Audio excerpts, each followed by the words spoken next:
ওয়াকার সাহেব সচল হয়েছে, ওনার পাঙ্খা গজাইছে ইন্ডিয়ার সচিব নিয়ম বহির্ভূতভাবে ক্যান্টনমেন্টে যাইয়া যখন দেখা করছে তারপর থেকে গত বুধবার সে খালেদা জিয়ার সাথে গেছে দেখা করতে। আমি যে প্রথম থেকে বলে আসতেছি যে এই ওয়াকার এটা ইন্ডিয়ান মাল, যখন বলেছি সিসির মতো একটা প্রো ইন্ডিয়ান সরকার বসাইতে চায় তখন সবাই আরে রে রে করে উঠছিল, এমন ভাব সবাই তখন ওয়াকার লিগ হয়ে উঠছিল, নতুন জাতির পিতা হয়ে উঠছিল ওয়াকার।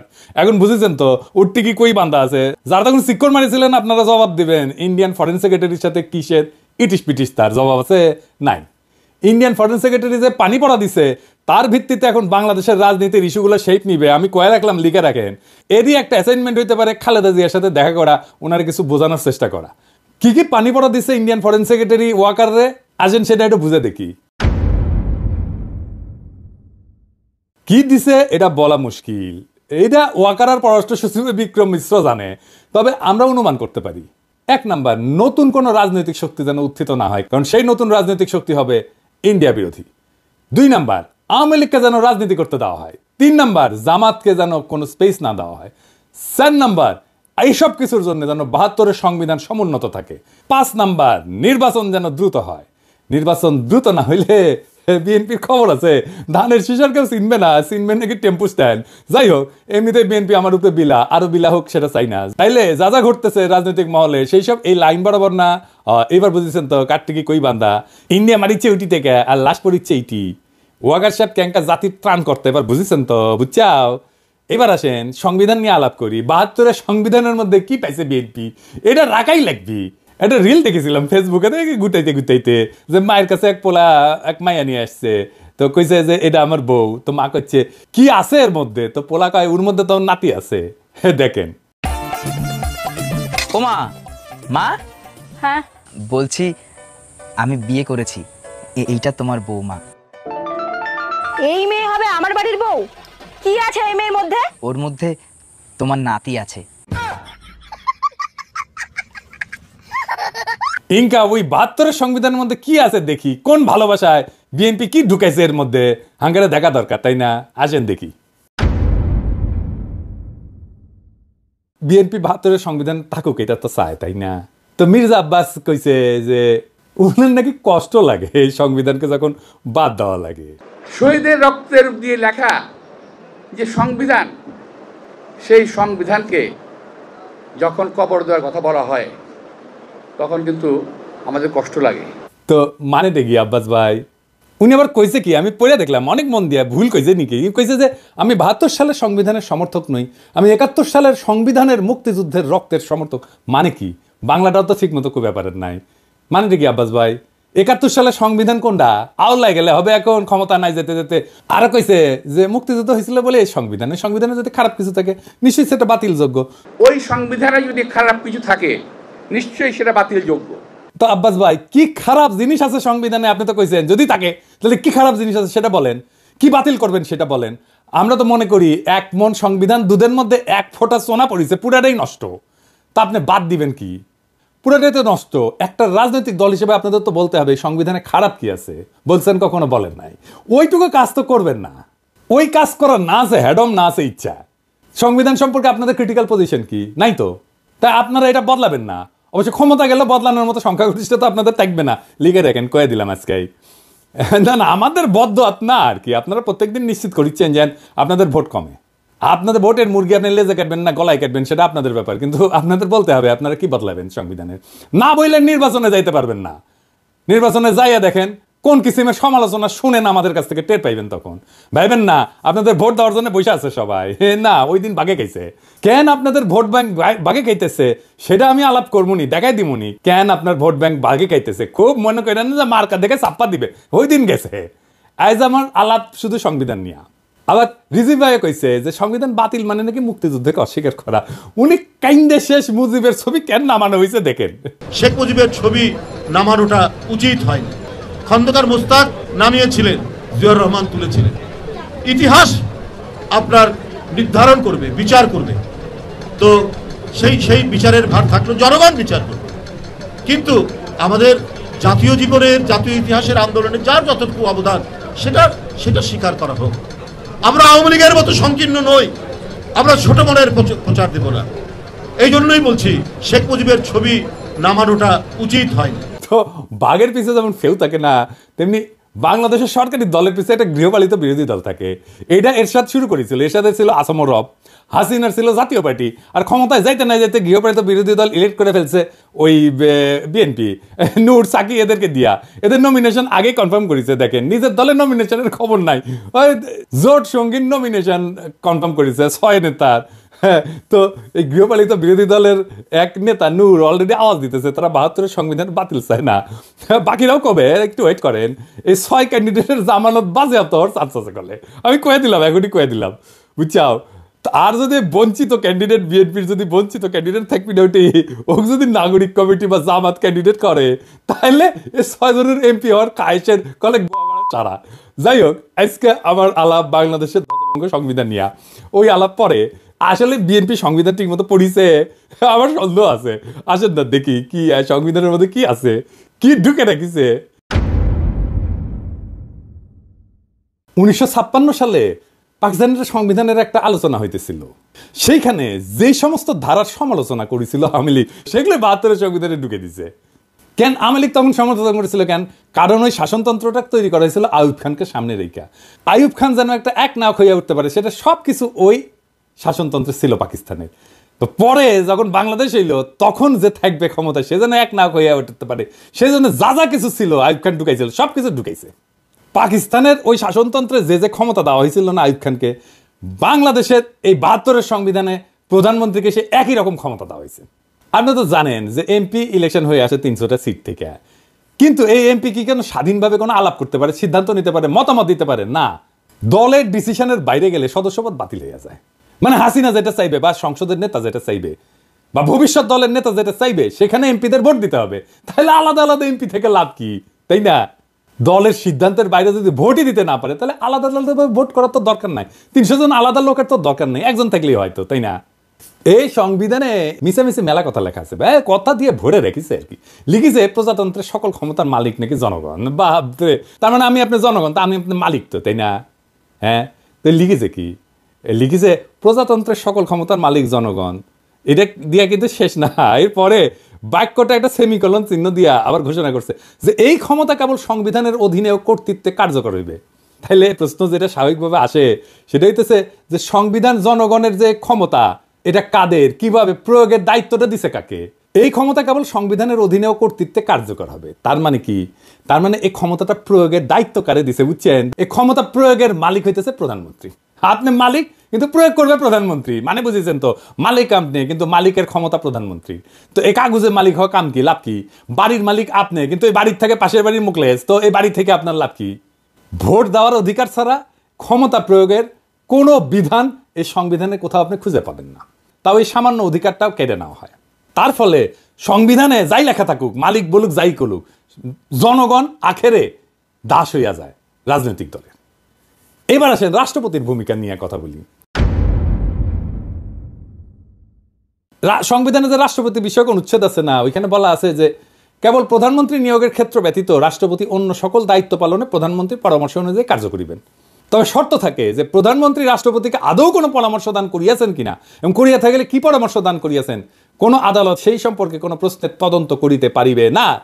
অর্থাৎ সংবিধান রাষ্ট্রপতিকে যে সব ক্ষমতা দিছে বলে মনে করা হইতেছে, তার কোনোটাই আসলে তার নাই, বুহা। সবই প্রধানমন্ত্রী পরামর্শ অনুযায়ী প্রয়োগ করতে বাধ্য। তার প্রধানমন্ত্রীর পরামর্শ ছাড়া যদি প্রয়োগ করতে না পারে, তাহলে রাষ্ট্রপতি থেকে লাভ কি কর বলেন তো? বিচারপতি, নির্বাচন কমিশনের নিয়োগ, সকল সাংবিধানিক পদে নিয়োগ দান, দণ্ডপ্রাপ্ত আসামির দণ্ড মওকুফ, কোনো কিছুই প্রধানমন্ত্রী পরামর্শ ব্যতীত করার ক্ষমতা সংবিধান রাষ্ট্রপতিকে দেয়নি। আবার সংবিধান পড়লে মনে হইতে পারে যে রাষ্ট্রপতি প্রতিরক্ষা বাহিনীর সর্বাধিনায়ক, সে বিচারপতি নিয়োগ করে, অ্যাটর্নি জেনারেল নিয়োগ করে, নির্বাচন কমিশন, মহাহিসাব নিরীক্ষক নিয়োগ করে। কিন্তু আগের অনুচ্ছেদটা যদি দেখেন না, তাহলে এই সমস্ত ক্ষমতা আসলে দেখা যাচ্ছে যে দৃশ্যত রাষ্ট্রপতির, কিন্তু প্রকৃতপক্ষে এটা প্রধানমন্ত্রীর আন্ডারে। রাষ্ট্রপতি প্রধানমন্ত্রীর আন্ডারে চাকরি করা এক ভালচুন, যার নিজের কোনো ক্ষমতা নাই, চাঁদের মতো আর কি, নিজের কোনো আলো নাই। প্রধানমন্ত্রী সূর্যের আলোতে সে আলোকিত। তো সংবিধান অনুসারে বলছে যে রাষ্ট্রপতির আছে প্রধানমন্ত্রী নিয়োগের ক্ষমতা, কিন্তু এবার বলাও আছে যে সংসদের সংখ্যাগরিষ্ঠ সদস্যের আস্থাভাজন বলে রাষ্ট্রপতির নিয়োগ প্রতীয়মান হইতে হবে। তার মানে রাষ্ট্রপতি তাকেই প্রধানমন্ত্রী নিয়োগ করবে যে সংসদের সংখ্যাগরিষ্ঠ। তার মানে তার রাষ্ট্রপতির তো আসলে কোনো ক্ষমতা নাই। প্রকৃত অর্থে প্রধানমন্ত্রী নিয়োগের ক্ষমতাও তার না। এটা হলো সংখ্যাগরিষ্ঠ সংসদ সদস্যের ক্ষমতা। তারপরে প্রধানমন্ত্রী তো প্রজাতন্ত্রের নির্বাহী ক্ষমতার অধিকারী করছেই, মন্ত্রী নিয়োগ করা, বরখাস্তের এখতিয়ার সংবিধানে প্রধানমন্ত্রীকে দিছে। বাংলাদেশের সংবিধানে প্রধানমন্ত্রীকে যে ক্ষমতা দেওয়া হয়েছে প্রাচীনকালের সম্রাটদেরও এই ক্ষমতা ছিল না। আচ্ছা, এবার আসেন, পৃথিবীর সব দেশে ইমপিচ করা যায় রাষ্ট্রপ্রধানকে, তাই না? সংবিধান অনুসারে প্রধানমন্ত্রীকে কি ইমপিচ করা যায়? প্রধানমন্ত্রীর বিরুদ্ধে যদি কোনো অভিযোগ ওঠে তাহলে তদন্ত করবে কে? এটাও কি রাষ্ট্রপতিকে প্রধানমন্ত্রীর সাথে পরামর্শ করে করতে হবে? প্রধান বিচারপতির বিরুদ্ধে যদি কোনো অভিযোগ ওঠে তাহলে সেটা তদন্ত করার অধিকারী বা কে? কেমন করে করবে? প্রধানমন্ত্রী রাষ্ট্রীয় পররাষ্ট্র বিষয়ে রাষ্ট্রপতিকে অবহিত করবেন, ঠিক আছে, কিন্তু অবহিত হয়ে থাকে কি যথেষ্ট? যদি প্রধানমন্ত্রী কোনো রাষ্ট্রীয় কর্মকাণ্ড বা পররাষ্ট্র সম্পর্ক নির্ণয়, রাষ্ট্রীয় নিরাপত্তা, দেশের স্বাধীনতা, সার্বভৌমত্ব কিংবা বাংলাদেশের সংবিধানের সঙ্গে অসঙ্গতিপূর্ণ হয়, তাহলে তার বিচারটা করবে কে? এই বিচারের সুযোগ আমাদের সংবিধানে নাই। এইভাবেই সংবিধান প্রধানমন্ত্রীর স্বেচ্ছাচারিতার সুযোগ করে দেওয়া হয়েছে। এই সংবিধানের মধ্যে লুকায় আছে ফ্যাসিবাদের বীজ, এই সংবিধানের মধ্যে লুকায় আছে স্বৈরাচারের বীজ।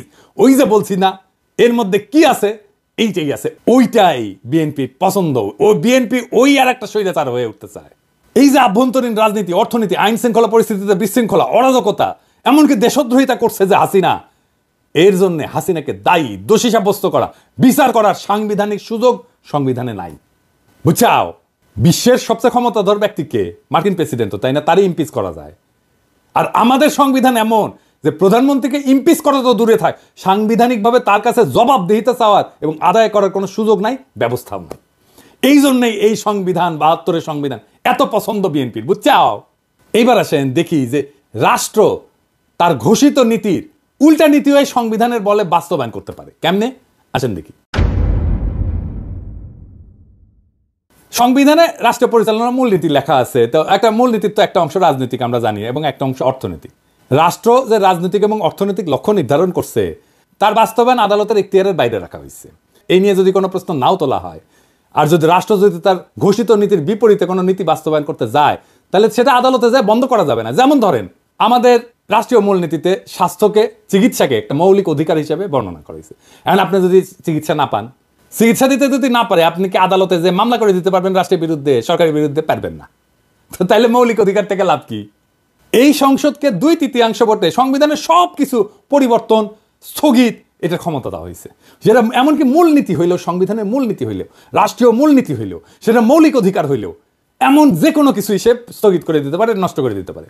রাষ্ট্রের মূলনীতি বাস্তবে প্রয়োগ না করে সম্পূর্ণ বিপরীত পথে চললেও তা কোনোভাবে সংবিধানের লঙ্ঘন হবে না, যদি 2/3 ভোট আপনি পান। এবং এই রাহাজানি বন্ধ করার কোনো সাংবিধানিক ব্যবস্থা এই সংবিধানে নাই। 2/3 ভোট নিয়ে বাংলাদেশের নাম যদি গান্ডুল্যান্ড করে দেওয়া হয়, তাও সই, সেটাও সংবিধান সম্মত। আর এই সংবিধানে হাত দিতে হলে বিএনপি ব্যথা পায়। তো সংবিধান যদি জনগণের অভিপ্রায় প্রকাশ হয়, তার স্বাধীনতা রক্ষার সনদ হয়, তাহলে জনগণের ঊর্ধ্বে তো কারো অবস্থান হইতে পারে না। কিন্তু এমপিরা জনগণের ঊর্ধ্বে হয়ে যায় যদি তার 2/3 সংখ্যাগরিষ্ঠতা থাকে। সুতরাং জনগণ তার জাতীয় বা রাষ্ট্রীয় অভিপ্রায় হিসেবে যা ঠিক করবে, সেটা সংশোধনের এখতিয়ার কোনোভাবেই এই এমপিদের কাছে থাকতে পারে না। কিন্তু এই সংবিধানে আছে। জনগণের অনুমোদন ছাড়া সংবিধান সংশোধন হইতে পারে না, কিন্তু এই সংবিধানে করা যায়। আমেরিকার কথা ধরেন, সংবিধান সংশোধনের এখতিয়ার তো সিনেটের হাতে থাকে না। কেন থাকে না? কারণ সিনেট সদস্যরা নিজেরাই এই সংবিধানের মাধ্যমে ক্ষমতা নেয়। সুতরাং তারা নিজেরা যদি সংবিধান সংশোধন করতে যায়, তাহলে নিজেদের ক্ষমতা এবং কর্তৃত্বের যে উৎস, তাকেই অস্বীকার করা হয়, এমনকি নিজেদেরকেও অস্বীকার করা হয়। সুতরাং সাধারণ সিনেটের কাছে সংবিধান সংশোধনের এখতিয়ার থাকতে পারে না। সংবিধান সংশোধন করতে হলে আবশ্যিকভাবে নতুন করে জনগণের অনুমোদন নিতে হবে, গণভোট নিতে হবে। এই কারণেই সংবিধানের ৪র্থ সংশোধনের মাধ্যমে সংবিধানের চরিত্রের আমূল পরিবর্তন ঘটায় একদলীয় শাসন ব্যবস্থা বাকশাল কায়েম করছিল আওয়ামী লীগ। করতে পারছিল। জনগণের মতামতের তোয়াক্কা না করেই সেদিন সংবিধানের অপরিহার্য মৌলিক শর্ত এবং নৈতিকতার বৈশিষ্ট্য ধুলায় মিশায় দিছিল এই ৭২-এর সংবিধান, যেই ৭২-এর সংবিধান বিএনপির এত প্রিয়। এবার আসেন, আপনার আমার টাকা নিয়ে কি রাহাজানি করে এমপিরা এই সংসদে, সেটা দেখি। রাষ্ট্র কিভাবে কার কাছ থেকে কত টাকা আদায় করবে, কার জন্য কত টাকা খরচা করবে, সেটা নির্ধারণের জন্য যে বিল আনা হয়, তাকে অর্থবিল বলা হয়।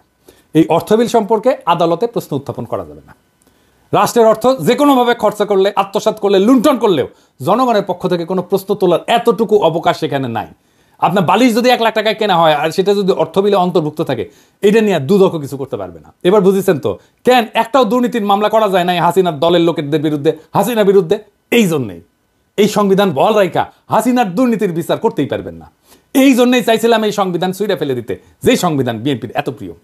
এই সংবিধানের একাদশ ভাগে একবারে শেষ দিকে একটা অনুচ্ছেদে বলা আছে, এই সংবিধানের বিধানাবলী সাপেক্ষে সকল প্রচলিত আইনের কার্যকারিতা অব্যাহত থাকিবে, তবে অনুরূপ আইন এই সংবিধানের অধীনে প্রণীত আইনের দ্বারা সংশোধিত বা রহিত হইতে পারিবে।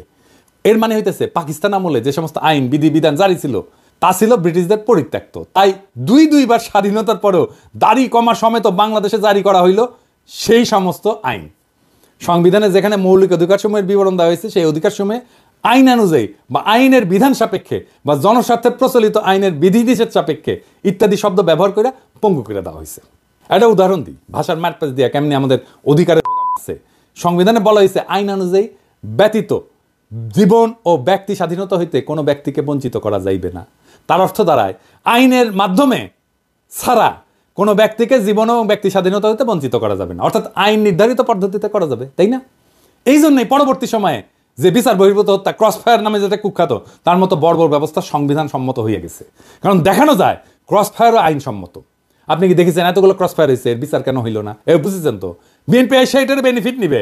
ক্রসফায়ার তো বিএনপি শুরু করেছিল 1898 সালে। ব্রিটিশ যে ফৌজদারি কার্যবিধি ছিল এর ধারা অনুযায়ী বিচারে যদি মৃত্যুদণ্ড বা যাবজ্জীবন কারাদণ্ড হইতে পারে এমন অভিযুক্ত আসামিকে কিন্তু পুলিশ গুলি করে মেরে ফেলতে পারে। এমন একটা ঘটনা ঘটলে একটা প্রশাসনিক তদন্তে গুলি ছড়ার ঘটনাটাকে আত্মরক্ষামূলক বলে মনে করলেই হত্যাকাণ্ডটা আইনসম্মত হয়ে যায়। এইভাবে সমস্ত ক্রসফায়ার আইনসম্মত হয়ে গেছে। এই জন্য পুলিশ বা র্যাবের গুলিতে নিহত প্রত্যেককে সন্ত্রাসী খুনের মামলার আসামি হইতে হয়, বুঝছেন? এটা শাস্তি তো মৃত্যুদণ্ড। সেই জন্য এরা যদি মাইরা ফেলে তাইলে এইটা আইনসম্মত। এইবার আসেন বিএনপি নিজে কিভাবে নিজের সেটা দেখি। বিএনপি তো বলে যে আমাদের জাতিসত্তা বাংলাদেশি, তাই না? বিএনপি আর আওয়ামী লীগের মধ্যে তো তফাৎ হচ্ছে, আওয়ামী লীগ মনে করে আমাদের জাতিসত্তা বাঙালি আর বিএনপি মনে করে আমরা বাংলাদেশি। তো এই সংবিধানে কি লেখা আছে? লেখা আছে বাংলাদেশের নাগরিকগণ বাঙালি বলিয়া পরিচিত হইবেন। তো এই বাক্য দিয়া সংবিধানে বাঙালি ছাড়া অন্যান্য জাতির অস্তিত্বকে অস্বীকার করা হইল। তো এতগুলো জাতিসত্তা আছে, আমাদের ক্ষুদ্র নৃগোষ্ঠী আছে, কেউ তাহলে বাংলাদেশের নাগরিক না। রাষ্ট্র পরিচালনার অন্যতম মূলনীতি অংশে বলা আছে যে ভাষাগত এবং সংস্কৃতিগত একক সত্তা বিশিষ্ট যে বাঙালি জাতি ঐক্যবদ্ধ এবং সংকল্পবদ্ধ সংগ্রাম করিয়া জাতীয় মুক্তিযুদ্ধের মাধ্যমে বাংলাদেশের স্বাধীনতা ও সার্বভৌমত্ব অর্জন করিয়াছেন, সেই বাঙালি জাতির ঐক্য এবং সংহতি হবে বাঙালি জাতীয়তাবাদের ভিত্তি। এইটা বিএনপি রাখতে চায়, বুঝছাও? ওই পরেই নি আসলে সংবিধান। এর মধ্যে বাংলাদেশের সংখ্যালঘু জাতি সরকার প্রশ্নটাই অনুপস্থিত। শুধু অনুপস্থিত না, বরং বাঙালি অহমিকা এবং উগ্রতাকে সাংবিধানিকভাবে প্রতিষ্ঠিত করা হয়েছে এবং তাদের অস্তিত্বকে অস্বীকার করা হয়েছে এবং নাগরিক অধিকারটুকু হরণ করে নেওয়ার ব্যবস্থা করা হয়েছে, যারা ভাষায় বাঙালি না, এমনকি সংস্কৃতিগতভাবে বাঙালি না। সংবিধান অনুযায়ী তারা বাংলাদেশের নাগরিকই থাকে না। তাহলে বিএনপির বাংলাদেশের জাতীয়তাবাদ কই? এবার আসেন আর একটা বিষয়, ভারতকে হাসিনা যা দিছে সেটা কি আর কেন আমরা সেটা জানতে পারি না? হাসিনা গর্বভরে বলেছিল না যে ভারতকে যা দিছি তা তারা সারা জীবন মনে রাখবে। তো ইন্ডিয়ার সাথে কি কি চুক্তি হয়েছে জানেন না। এমনকি অন্তর্বর্তীকালীন সরকারও তা জানায় নাই। কেন জানায় নাই? কারণ রাষ্ট্রীয় কোনো চুক্তি হোক তা জাতীয় আন্তর্জাতিক তা সম্পাদনের পূর্বে বা পরে জনগণের কোনো মতামত গ্রহণের জন্য কোনোভাবেই জনগণের কাছে বা তার প্রতিনিধির কাছে উপস্থাপনের কোনো ব্যবস্থা রাখেনি। মানে এটা সংসদে আলাপ না করেও চুক্তি করতে পারে। তার মানে 72-এর সংবিধান অনুযায়ী অন্য যে কোনো রাষ্ট্রের সাথে যে কোনো চুক্তি, ট্রানজিট হোক, করিডোর হোক, যা কিছু হোক, বন্দর দিয়ে দেওয়া হোক, চুক্তির আগে বা পরে দেশবাসীর সঙ্গে আলোচনার সাংবিধানিক কোনো বাধ্যবাধকতা নেই। সমস্ত আন্তর্জাতিক চুক্তি সম্পাদিত হয় জনগণকে অন্ধকারে রেখে। এমনকি সংসদেও সেই চুক্তি নিয়ে আলোচনার কোনো বাধ্যবাধকতা সরকারের নাই। আবার দেখেন, যে নির্বাচনী এলাকা থেকে সংসদ সদস্যরা নির্বাচিত হয়, সেই নির্বাচকরা যদি সেই এলাকার লোকেরা মনে করে যে তাকে আর তার প্রতিনিধি রাখবে না, তাহলে ওই জনগণের হাত পা বাঁধা, কিছুই করার নাই। মানে টার্ম শেষ হওয়ার আগে পর্যন্ত কিছু করতে পারে না। অর্থাৎ প্রতিনিধি প্রত্যাহার করার কোনো সুযোগ সংবিধানে নাই। সারা দুনিয়ায় সভ্য দেশে এই সুযোগ আছে। এলাকার লোকেরা তার এমপিকে রিকল করতে পারে, মানে প্রত্যাহার করে নিতে পারে, এমনকি তার টার্ম শেষ হওয়ার আগেই। আর বাংলাদেশে একবার নির্বাচিত হলে কেল্লাফাতে। দুনিয়ার সব দেশ এমপিকে রিকল করতে পারে, তার এলাকার লোকেরা, বাংলাদেশে পারে না। সংবিধান আসলে রচনা হয় কীভাবে? সেভাবে কি আমাদের সংবিধান রচনা হয়েছে? সংবিধান তৈরি করে গণপরিষদ। শুধু সংবিধান তৈরি তাদের কাজ। জনগণ ভোট দিয়ে গণপরিষদ তৈরি করে, তারা সংবিধান তৈরি করে চলে যায়। সেই সংবিধানের অধীনে নির্বাচন হয়, নতুন সংসদ তৈরি হয়। কেন এই নিয়ম? কারণ আমি যে আইনে চলবো সেই আইন তো আমি নিজে তৈরি করতে পারি না। তাইলে তো আমার সুবিধা মতো আমি আইন বানাবো, তাই না? আমাদের সংবিধান তৈরি হয়েছে এমপিদের দিয়া। তারাই সংবিধান বানাইছে। তাদের সংবিধান বানানোর জন্য নির্বাচন করা হয়নি, কিন্তু তাদের এই সংবিধান বানানোর ম্যান্ডেটই ছিল না। তারা সংবিধান বানানোর পরে নিজেরাই কন্টিনিউ করছে এমপি হিসাবে, মানে নিজে যে আইন বানাইছে সেই আইন অনুযায়ী সেটি চলছে। মৌলানা ভাসানী কিন্তু বলছিল যে এই সংবিধানের খসড়া জনগণের কাছে প্রকাশ করার আগে সেটা দিল্লি পাঠানো হয়েছে। 72 সালে জুন মাসে নাকি তখন আইনমন্ত্রী ছিল কামাল হোসেন, সে সংবিধানের খসড়া বগল দাবা করিয়া বিলাতে যাওয়ার নাম করে দিল্লিতে নাকি গেছিল। আচ্ছা ধরেন বানাইলো সংবিধান, মেলা ভালো সংবিধান বানাইছে ধরে নিলাম, ধরেন হ্যাঁ তাই সই। তো 73 সালের 22 সেপ্টেম্বর তারিখে 9 মাস গেছে মাত্র, তারপরে সংবিধানের 33 নম্বর অনুচ্ছেদ সংশোধনীর জন্য দ্বিতীয় সংশোধনী বিল পাশ হইল এবং জরুরি আইন সংবিধানে সংযোজিত হইল। এটাও কিন্তু ভারতীয় সংবিধানের 22 নম্বর অনুচ্ছেদের কপি, বুঝছাও? ভারতীয় সংবিধানে আটকাদেশ মেয়াদ 3 থেকে 6 মাস, এনে বাংলাদেশের সংবিধানে আটকাদেশের মেয়াদ কিন্তু অনির্দিষ্টকাল পর্যন্ত, বুঝছাও? তো কি বালের সংবিধান বানাইছিলেন যে 1 বছর না যাইতে কাটাছেড়া করতে হয়? সেই সংবিধান বিএনপি প্রিয়। তার সংবিধানে তাইলে কি মধু আছে? কি আছে সংবিধানের মধ্যে? এই সংবিধানে আছে ফ্যাসিবাদের বীজ, এই সংবিধানে আছে স্বৈরাচারের বীজ, এই সংবিধান ইন্ডিয়ার ব্রেন চাইল, এইটারই রক্ষা করতে চায় বিএনপি। ইন্ডিয়া আওয়ামী লীগের গোয়া মারিছে আর বিএনপি আর সানন্দে বিএনপি পাইতে দিচ্ছে। কি পাইতে দিচ্ছে জিজ্ঞেস করেন না, বাংলাদেশের জনগণ এটা মানবে না। এই সংবিধানের অধীনে নির্বাচন হবে না, প্রফেসর ইউনূসের সরকারের ম্যান্ডেট নাই, বিএনপি বলে তাইলে সংবিধান প্রণয়নের জন্য সংবিধান সভার নির্বাচন হোক, ম্যান্ডেট নিয়ে তারা জনগণের জন্য সংবিধান লিখুক। ওয়েট করেন আপনারা, নির্বাচন করতে চান আসেন এই গণপরিষদের নির্বাচন করেন, সংবিধান লেখার নির্বাচন সেটা তো করবেন না। দেশের মালিক আপনারাই না, আমরাও দেশের মালিক। শুধু রাজনৈতিক দলের কথা শুই না দেশ চালাবে অন্তর্বর্তীকালীন সরকার, এটা কোথায় লেখা আছে? জুলাই বিপ্লবের টাইমে ছাত্র জনতা একটা স্লোগান দিছিল, দেশটা কারো বাপের না, মাথায় রেখেন দেশটা রাজনৈতিক দলের কারো বাপের না, সবার মত নিয়ে দেশ চালাইতে হবে, এই সংবিধান ছুঁড়ে ফেলতে হবে, নতুন সংবিধান ছাড়া কোনো নির্বাচন হবে না। কেস ক্লোজ, ইনকিলাব জিন্দাবাদ।